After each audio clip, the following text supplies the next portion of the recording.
Amy Parry dwi, a dwi'n apprentice yn Plas Maes Gaernarfon. Mae bob un darn o'r gwaith yn wahanol a mae'r bob un resident yn wahanol. Pan da ni'n dod i fewn yn bora am bod nhw efo dementia, da ni'n gwybod beth ddisgwyl bob bora sa nhw'n gallu fod yn hollol wahanol i'r dydd cyn. Mae bob un resident yn wahanol yn ei ffordd, so da ni'n gorfod adaptio rili i ffordd maen nhw'n behafio a be maen nhw'n licio neud a da ni'n dod i nabod nhw bob dydd rili yn wahanol. Mae'r rhan fwyaf residents ni angen assistance efo bwydo a newid a molchi, so da ni yma i helpu nhw rili a dim wneud pethau dros nhw, ond gadael nhw wybod bod da ni yma i helpu a asistio nhw efo bob dim. Mae mam fi a aunties fi i gyd yn gweithio mewn care home, so dwi wedi bod yn mynd efo nhw o oed ifanc a gael wneud activities a parties a pethau efo nhw.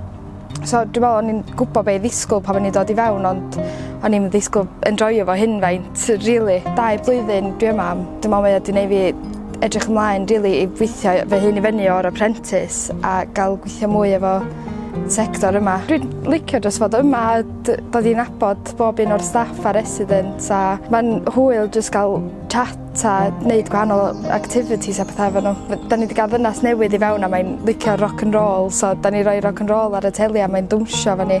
Dwi'n meddwl bod bob un o'r staff di dysgu sydd i rock and roll mewn wsos. Mae hynna'n gallu dangos bod y staff i gyd yn addasu i diddordeba y residents i gyd. So ni'n definitely awgrymu rhywun i ddod i weithio mewn gofal. Mae o jyst yn job fwyaf rewarding a dych jyst gael cyfle i wneud ffrindiau a dod i nabod llwyth o bobl. Mae o'n codi calon chi os da chi'n upset gael codi calon rhywun arall a ni ydy teulu nhw yn fama wan. Dwi'n meddwl mae o jyst yn eich chi mor hapus gael gweld pobl arall yn hapus a achos o chi oedd o.